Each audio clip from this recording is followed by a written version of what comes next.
Now, fugitive pastor Shepherd Bushiri and his wife Mary are now expected to appear in court in Malawi's capital, Lilongwe, tomorrow. This is due to police taking their statements for the most part of the day. The pair handed themselves in to authorities this morning. The Bushiris stand accused of fraud and money laundering in South Africa, but it must be determined if these charges constitute extraditable offences under the law. The pair is expected to apply for bail tomorrow whilst they await a court to begin their extradition trial. A group of supporters wanted to storm the court but were apprehended by church leaders who informed them that the Bushiris won't be appearing today. Well, for more on the story, I'm now joined via Skype by Malawian journalist Daniel Mababa. Daniel, thanks very much indeed for joining us. Just how big is the Bushiri story in Malawi? I would imagine that it's getting quite a bit of traffic given how high profile it was here and the mystery behind their escape and sudden appearance in Malawi. Well, thanks, Peter. Thanks for having me. And it's great to catch up again. Well, this story is certainly big in Malawi, but not as big as it is in South Africa, as events are now turning out. Because I keep saying Bushiri is not wanted in Malawi. I mean, he's not accused in Malawi. He's a free man in Malawi. One of us. He is wanted by South African authorities, where he is answering charges. But going back to your question, this has become so big. What makes this matter big? It's because it stands, depending on how Malawi handles the matter, it appears delicate in that it touches on diplomatic relations with a key partner, a key partner for Malawi in terms of trade and general bilateral relations. So our interest there is on the bilateral relations. Malawi and South Africa are key partners. Malawi relies so much from what comes via South Africa. So perhaps that's what makes this matter bigger. Has there ever been a high-profile case in Malawi where a person has actually been extradited by Malawi, or are we looking at new ground here? We've had cases before. We had one, Misozi Jantunya, a murder fugitive, now sentenced to life in prison.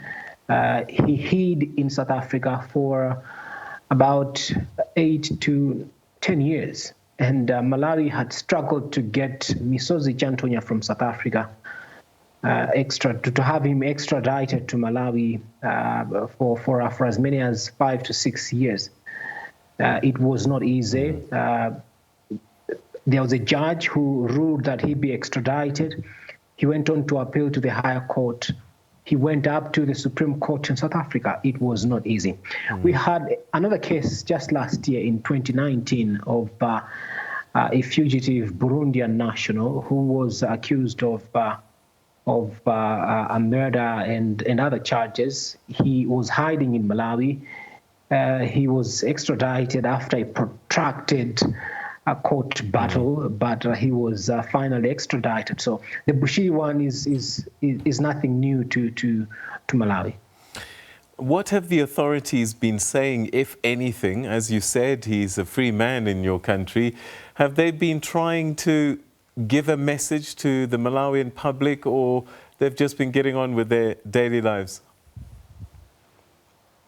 Well, I think everyone is just waiting to see how events play out. And I may be going back to that statement because as of today or as of yesterday, Bushiri is now wanted on behalf of the South African government using the Interpol warrant of arrest. So I may wish to offer that correction there, that he's only been wanted since Tuesday when the police gotten hold of a warrant of arrest from Interpol issued in Pretoria days ago.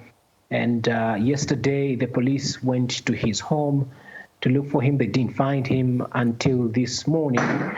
When he handed himself and his wife over to the police.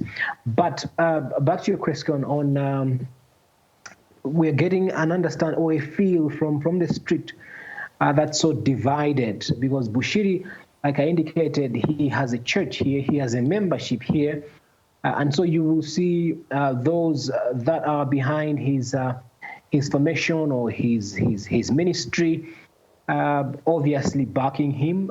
You indicated in the intro that there was a group that gathered at the court here in Lilongwe, the capital of Malawi, to offer support to their father and founder of the Enlightened Christian Gathering. But there is another sector of society that's just watching from the sidelines, because they know Bushiri doesn't live in Malawi. He lives in South Africa. And we know there are people wondering, why did he have to flee to Malawi when he has not been around? He left the country some years back. He did not leave citizenship. I must emphasize there. Yeah. He didn't leave citizenship. He remains a citizen. But I'm saying there are citizens of this country that are simply watching from the sidelines how events play out. So one of the things that we often see is high-profile priests, pastors such as Pastor Bushiri, often have influential people in high office in their flock and perhaps advise them. Do you know if he's close to influence in Malawi at all? He certainly is. He certainly is. We know he has put together a team of fine young Malawian lawyers. When I say fine, they are fine. One of them was a key lawyer in the famous presidential elections case that your viewers had been following via your channels. He has put together fine young lawyers. To me, that's influence. He's been able to do whatever he could to bring this team of fine legal representatives on board.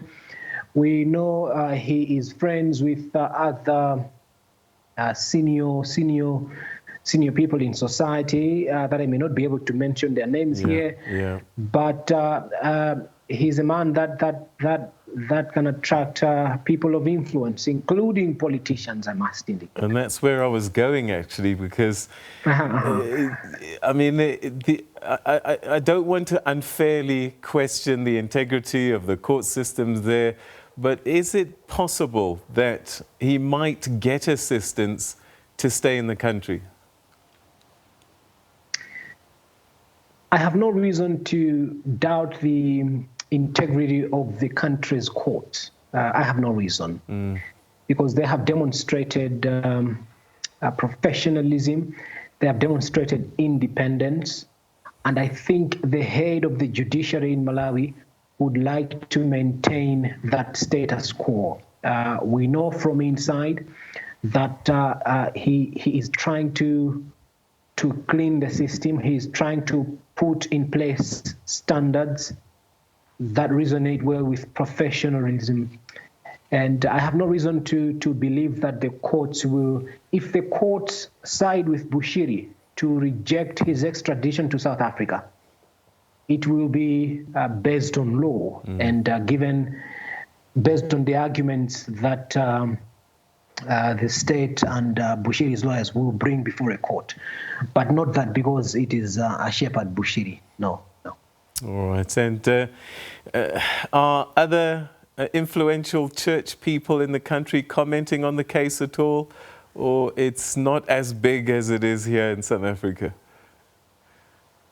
Well, I've seen a number of church leaders that are commenting. There's a group of youthful church pastors earlier in the morning today that held a media briefing and spoke to the media to express their support towards Prophet Shepherd Bushiri and how they would like the how they would like him not to return to South Africa.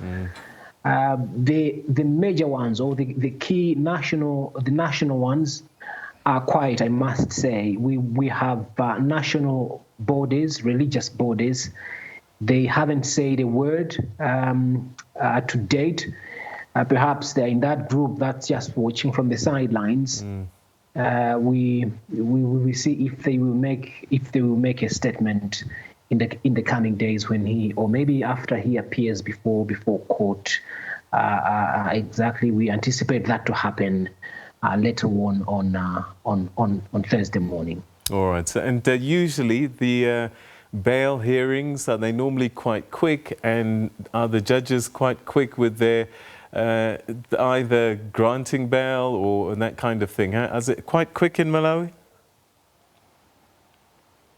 Well, that depends. I have seen instances where bail is granted on the day an individual, a suspect, is arrested. I've seen that. I have also seen cases where bail is tallied or postponed for weeks, in some cases months. Like I indicated, it's all at the discretion of the judge, and based on what parties to the case are bringing in the matter.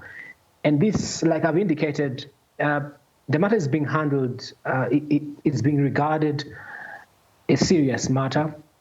We know the police or the state is putting together fine representatives to back their case. Like I mentioned, Bushiri has put together fine representatives to also back him. So it's all at the discretion of the magistrate or the judge. But like I say, it could take a day, it could take days, it could take weeks. Daniel Mababa, Zikomo Konviri, thanks so much indeed. We'll chat again soon, my brother. Thanks, Peter. Okay, all right, that's Malawian journalist Daniel Mababa giving us an update. The Bushiris appearing in court tomorrow for their bail hearing, and there'll be an extradition process that's being processed as well. So we'll have to wait and see what happens. The first step for them, as I said, is this bail hearing tomorrow.